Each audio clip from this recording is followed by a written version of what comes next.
575 años de Isabel. Hoy es 22 de abril de 2026. Es el aniversario número 575 del nacimiento de la niña que va a cambiar el mundo. Pero, ¿quién es esta niña? Vamos a descubrirlo. Año 1451. España está dividida en varios reinos. El más poderoso es Castilla. Allí nace Isabel. Su padre es el rey, pero muere cuando ella tiene 3 años. Su hermano Enrique IV ocupa el trono, pero no es un rey popular. Dicen que no puede tener hijos, que es impotente. Para muchas personas, la pequeña Isabel parece una alternativa. No está destinada a ser reina, pero Enrique no quiere correr riesgos. En 1460, con solo 10 años, Enrique la envía al Alcázar de Segovia para controlarla.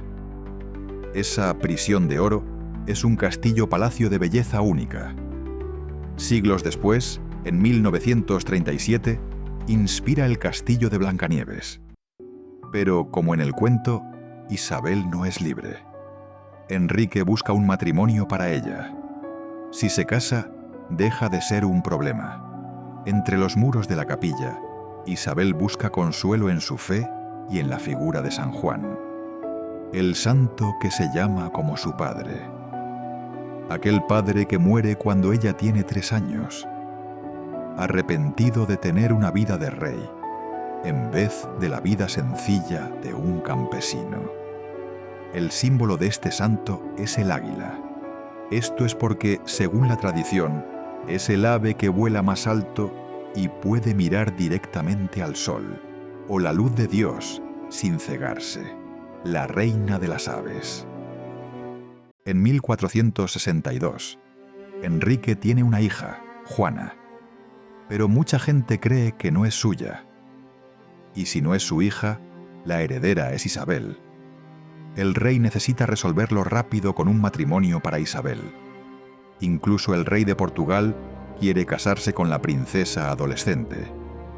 Pero Isabel resiste. No acepta. No tiene poder, pero sí voluntad. Incluso encerrada, rechaza al rey de Portugal. Entonces, en 1468, ocurre algo en un lugar antiguo del reino: el Cerro de los Toros de Guisando. Allí hay 4 toros de piedra, misteriosos y anteriores a Roma. Los 4 miran hacia el oeste, hacia donde muere el sol cada día. En otras palabras, esos antiguos toros españoles miran hacia América. Pero la gente todavía no sabe que existe América. Para muchos, el mundo termina en España. Allí, Isabel se reúne con Enrique para evitar la guerra mediante un acuerdo. Enrique la reconoce como heredera, pero solo puede casarse con alguien aprobado por él. No es una solución, es una pausa. Esa tarde, el sol cae como siempre. Desde los tiempos de los celtas, romanos y visigodos. Un sol que acaricia los ojos de los toros de piedra. Su luz, dorada como el ámbar que encierra secretos del pasado, parece decirles: hasta mañana. Una luz que se va cada día hacia un mundo que aún no se conoce. Isabel ya tiene sello propio para validar leyes, con las palabras «Yo la princesa». En su diseño incluye el águila de San Juan, pero el conflicto continúa. Isabel sigue vigilada, y el rey todavía insiste en casarla con Portugal. Entonces, en silencio, Isabel mira hacia Aragón, el otro reino más poderoso de la península. Allí está Fernando, y juntos toman una decisión peligrosa: casarse en secreto. Fernando no entra en Castilla como príncipe. Entra disfrazado de criado de mercaderes, alimentando animales, viajando de noche entre espías y enemigos. Su disfraz es tan real que en una fortaleza un guardia casi le lanza un pedrusco a la cabeza por error. La boda tiene lugar pocos días después, en la ciudad de Valladolid. Isabel también escapa.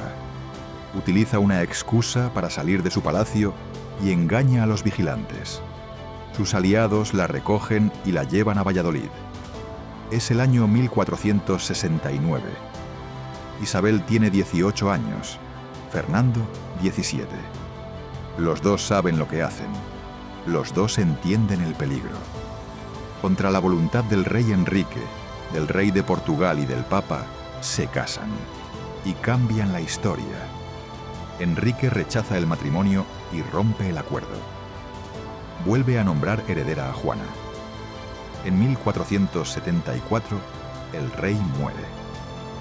Fernando está lejos, en Aragón, pero Isabel tiene que actuar rápido. 2 días después, se proclama reina de Castilla. Pero Juana también reclama el trono. Comienza la guerra. El rey de Portugal, rechazado por Isabel, invade Castilla para apoyar a Juana. Además, se casa con ella. Fernando regresa con tropas. Isabel no espera en palacio, como hacen otros reyes europeos. Después de toda una infancia de silencio y sin libertad, la princesa guerrera prefiere el campo de guerra a la prisión del palacio. Está con sus soldados. Lucha en los frentes y recorre el reino a caballo. Incluso duerme con armadura. Su presencia levanta el ánimo de las tropas de una forma casi mística. Isabel también revoluciona la historia de la guerra. Crea los primeros hospitales de campaña del mundo, unidades móviles para atender rápidamente a los heridos en las zonas de conflicto. Y en esos años ocurre algo curioso. Un juego antiguo, nacido en la India y traído por los árabes, alcanza su forma actual: el ajedrez. En 1475, inspirados por Isabel y su valor de reina guerrera, 3 poetas de Aragón diseñan la innovación definitiva del juego. La reina, antes débil, se convierte en la pieza más poderosa del tablero. Libre, imparable, decide la partida, como Isabel. El ajedrez moderno nace en España inspirado en ella. En 1476, la batalla de Toro decide la guerra. Entre la oscuridad y la lluvia, cientos de caballos cargan sobre barro, acero y sangre. Pero Isabel y Fernando vencen. Los aliados de Juana empiezan a unirse a Isabel. En 1479, Portugal se rinde y la guerra termina. Isabel I de Castilla ya no es una posibilidad, es reina. Isabel y Fernando gobiernan juntos y unen sus símbolos personales: el yugo de la unión por la I de Isabel y las flechas de la fuerza por la F de Fernando. Juntos representan la fuerza de la unión. Como guardián de esta unión, Isabel añade el águila de San Juan de su infancia, que protege bajo sus alas el nacimiento de la España moderna. Uno de los pilares de esa unión es la religión cristiana. En 1478 crean la Inquisición, un tribunal religioso con innovaciones que lo hacen muy diferente a los tribunales europeos. Por ejemplo, un abogado gratuito para los pobres, o el principio de duda a favor del acusado, el claro precursor de la presunción de inocencia moderna. Mientras en Europa la tortura es arbitraria, sin límites y a menudo mortal, en España está estrictamente regulada. 15 minutos como máximo, una sola vez y siempre con un médico para evitar heridas graves. Las cifras son claras. En países como Inglaterra y Francia hay miles de ejecuciones por brujería, llegando a 25.000 en Alemania y 4.000 en Suiza. En cambio, la Inquisición española solo ejecuta a unas 30 brujas en 3 siglos. En esos años, Isabel también impulsa una moneda fuerte y estable, el Real de A8. Con el tiempo, se convierte en la primera divisa global. Circula por Europa, América y Asia. Siglos después, incluso el dólar americano se inspira en esta moneda española. Isabel también decide terminar la guerra más larga de la historia, la Reconquista. Más de 700 años de cristianos recuperando lentamente la tierra española después de la invasión musulmana.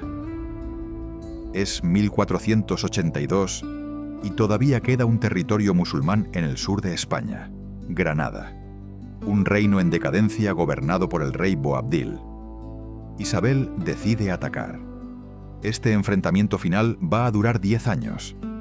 En vez de un campamento, Isabel construye Santa Fe, una ciudad frente a Granada. Es un mensaje. No nos vamos hasta tomar Granada. Con Isabel, Castilla se consolida como la gran potencia de Europa. Al mismo tiempo, florece el Renacimiento español. Mientras el norte de Europa excluye a las mujeres, en Castilla ya enseñan en la universidad. Hay escritoras, filósofas. La Universidad de Salamanca es el faro intelectual de Europa. Allí se crea el sistema de navegación más avanzado del mundo. Con las tablas de declinación solar de Abraham Zacuto, la ciencia sustituye a la suerte. Por primera vez en la historia, los marineros pueden navegar en mar abierto con precisión matemática. En 1489, un sabio sevillano llamado Nebrija presenta la gramática del español, la primera gramática de una lengua moderna del mundo. Isabel apoya el proyecto y finalmente se publica en 1492. Unos meses antes, el rey Boabdil se rinde y entrega las llaves de Granada. La Reconquista ha terminado. Isabel y Fernando buscan la unidad religiosa para dar estabilidad a su reino. En el mundo de esa época, religión y política son inseparables. Las diferencias religiosas suelen terminar en guerras civiles sangrientas. Toda Europa expulsa a los judíos. Y en 1492, Isabel y Fernando también lo hacen. Sin embargo, esta expulsión es un poco distinta al resto de Europa. A diferencia de países como Inglaterra o Francia, que utilizan las expulsiones para confiscar bienes y cancelar deudas, Isabel ofrece a los judíos la opción de convertirse al cristianismo. Así, miles de familias judías deciden bautizarse para quedarse y formar parte de la nueva España. Y ese mismo año, todo cambia. Un navegante propone llegar a Asia por el oeste. En Europa creen que es imposible. Se llama Cristóbal Colón, y nadie sabe de dónde viene. Incluso hoy, todavía es un misterio.